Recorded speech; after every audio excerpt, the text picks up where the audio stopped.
Nós seguimos com liberdade de opinião, saímos do Rio, vamos agora para Brasília para ouvir as análises do jornalista Alexandre Garcia. Alexandre, bom dia, boa semana, hein?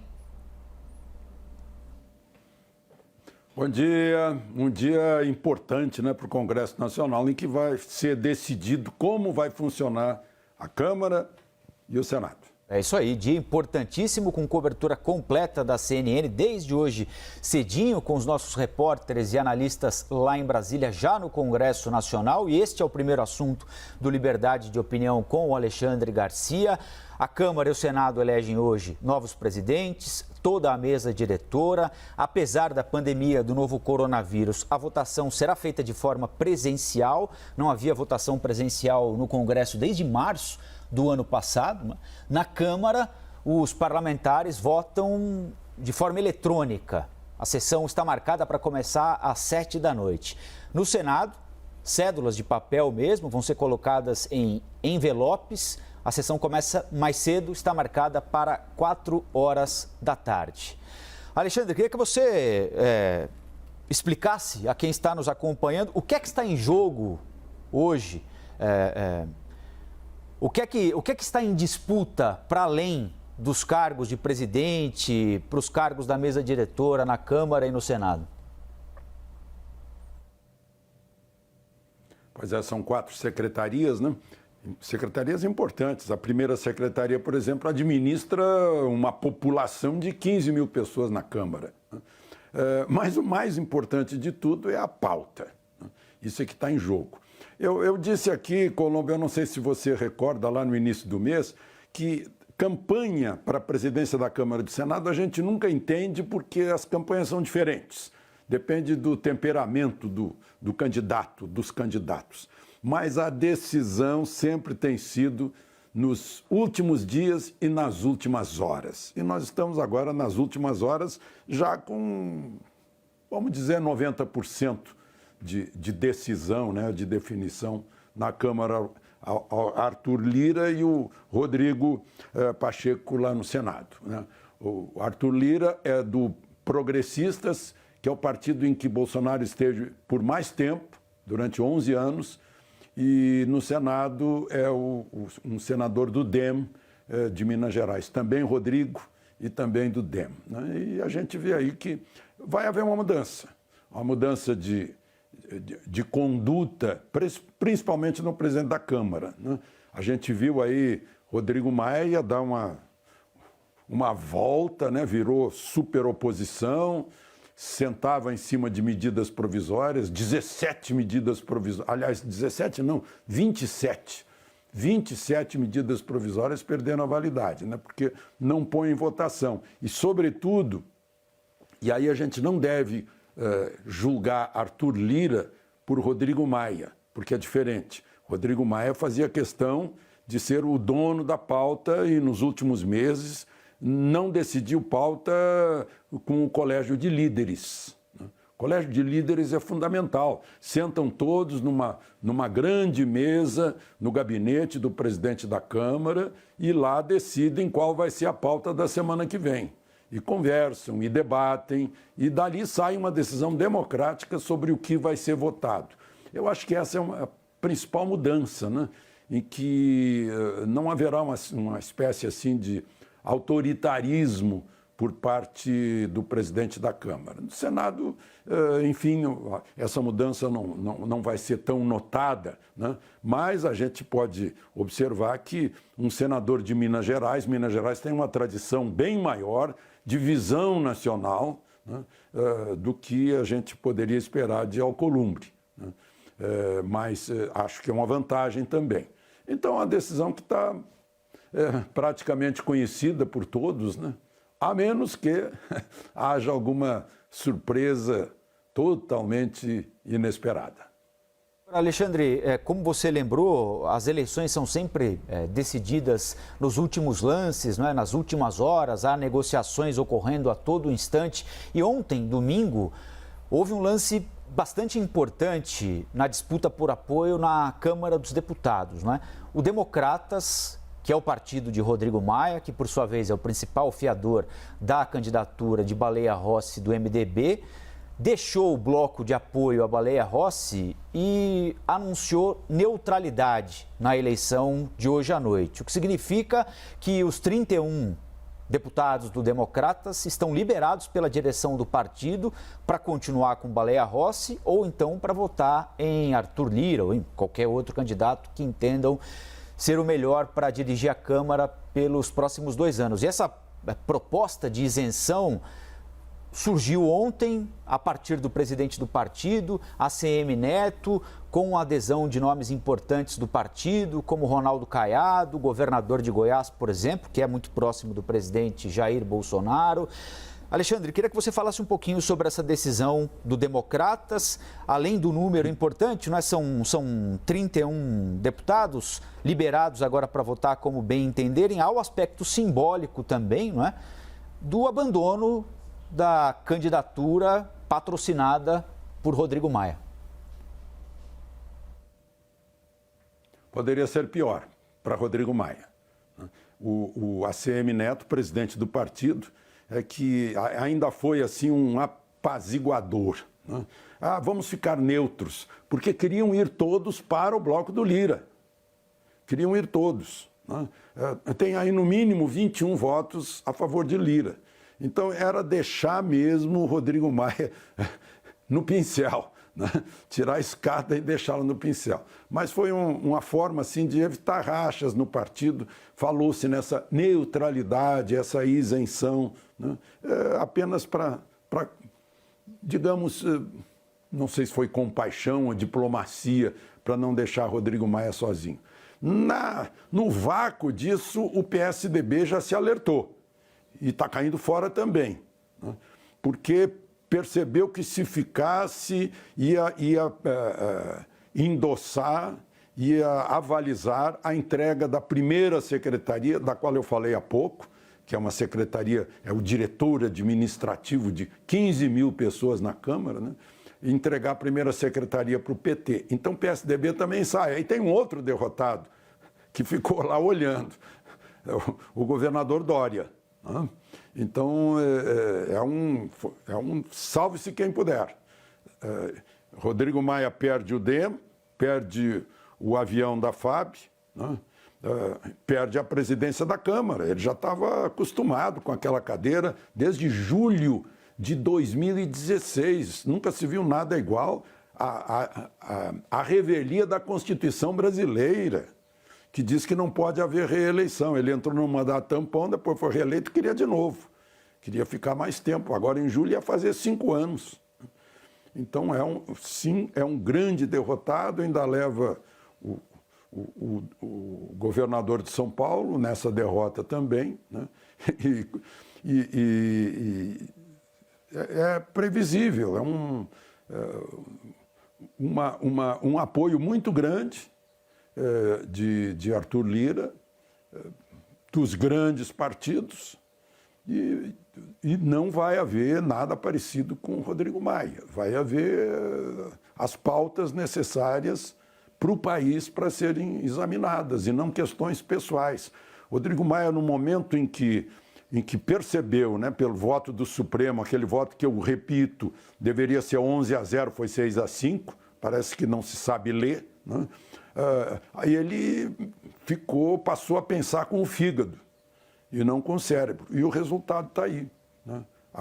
Vai acabar só e, enfim, não sei se ele vai sair do partido do jeito que as coisas se encaminharam.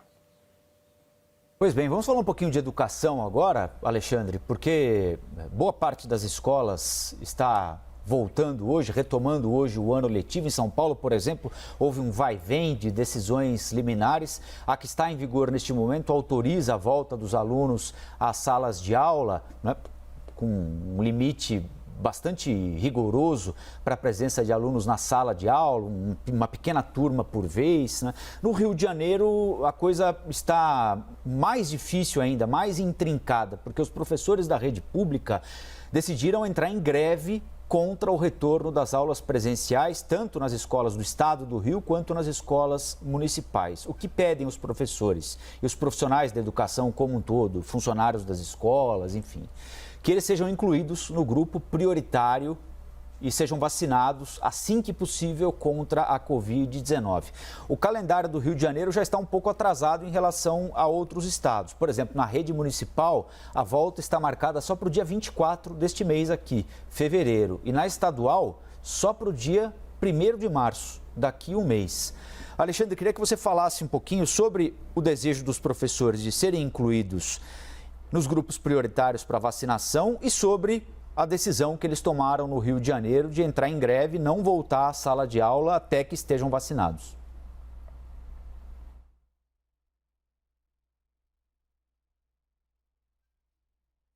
Eu acho que nós ficamos com um probleminha no sinal do Alexandre Garcia.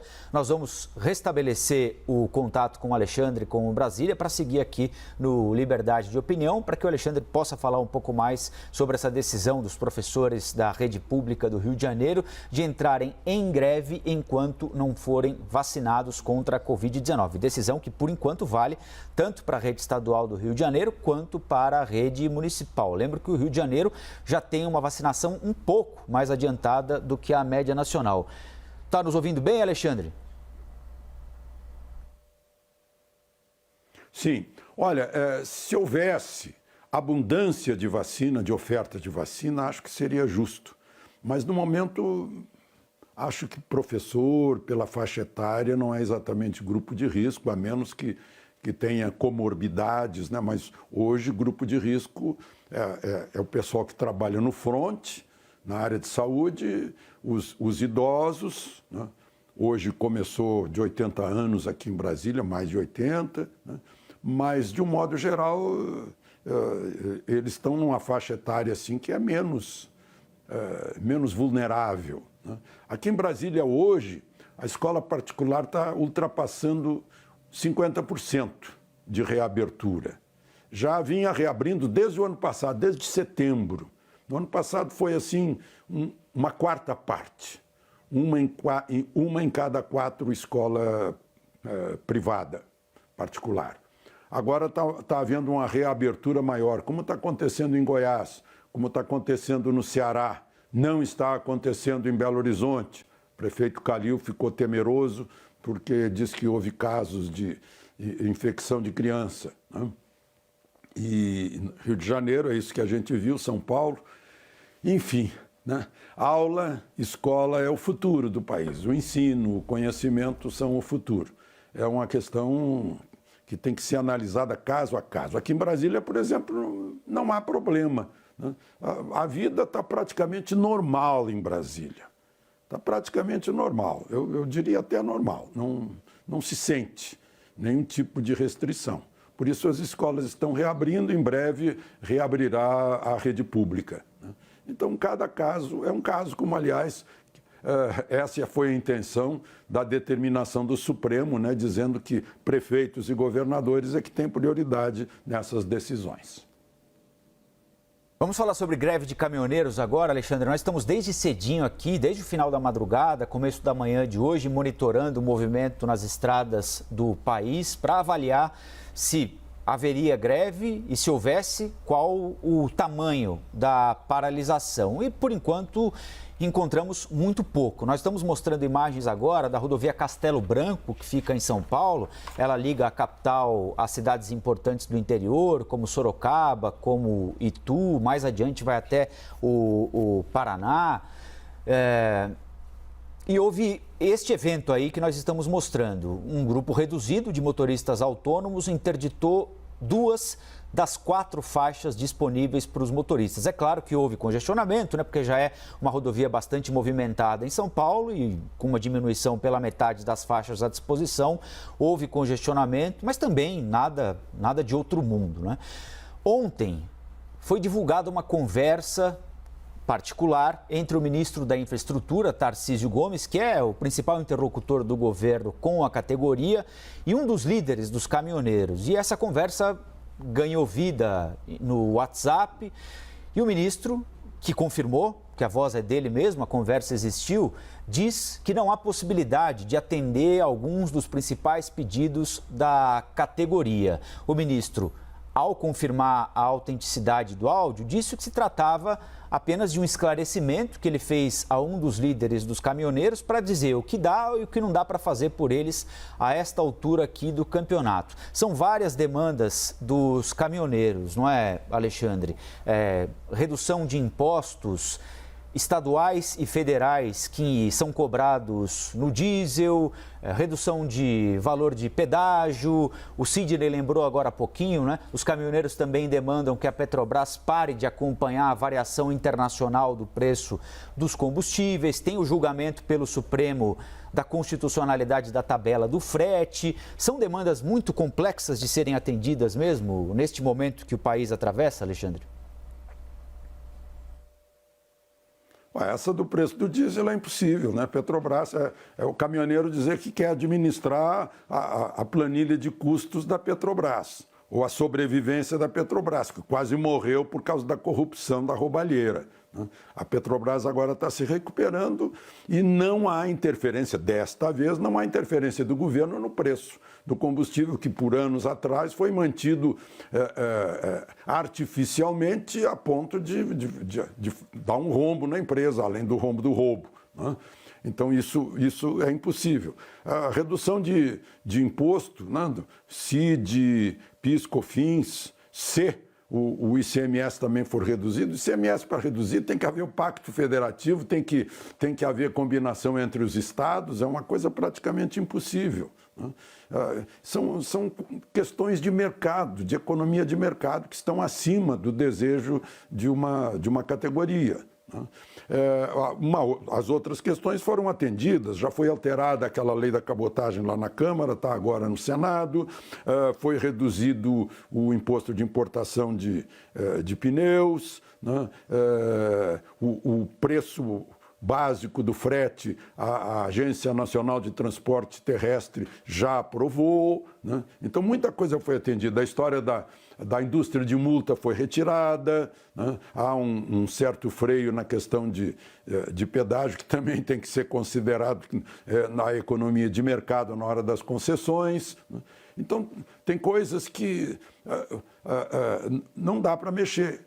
E outras que a gente está vendo aí que na inserção do caminhoneiro, esse que manteve a economia funcionando durante a pior parte da pandemia, lá por abril, maio, quando as pessoas estavam paralisadas pelo medo que foi imposto na cabeça das pessoas, pelo pânico que era imposto na cabeça das pessoas, os caminhoneiros continuaram. Eu lembro que eram alimentados, e está bem atual isso, né? Com comida do Exército, que está naquela lista da semana passada da grande fake news do leite condensado, né? Eram alimentados pelo Exército, porque tudo na beira da estrada estava fechado, tinha que fechar tudo, e os caminhoneiros continuaram, né? Dando a sua parte para manter a economia do país fluindo, a riqueza circulando. Então agora, essa pequena parte dos caminhoneiros que quer fazer paralisação, fica na contramão do momento, da oportunidade, né? No meio da pandemia, no meio de tanto problema, o país tentando se recuperar, tentando criar renda e riqueza, não é o momento, de modo algum, né? E o caminhoneiro, que é uma categoria tão aplaudida por todos, tão admirada por todos e, sobretudo, tão necessária, né? Corre o risco dessa demonstração aí ser negativa para a classe dos caminhoneiros. Eu acredito que hoje é um dia de teste, né? Não dando certo hoje, o movimento poderá diminuir. Mas é um dia de teste hoje, a gente está vendo aí que o fluxo das estradas continua e há tentativas de bloqueio. Bom, então vamos continuar acompanhando o movimento pelas estradas do país, também tudo o que acontece em Brasília, eleições no Congresso Nacional, e voltamos a falar desses e de outros assuntos amanhã aqui no Liberdade. Combinado, Alexandre? Combinado. Até amanhã, aproveitem o dia. Até, boa semana.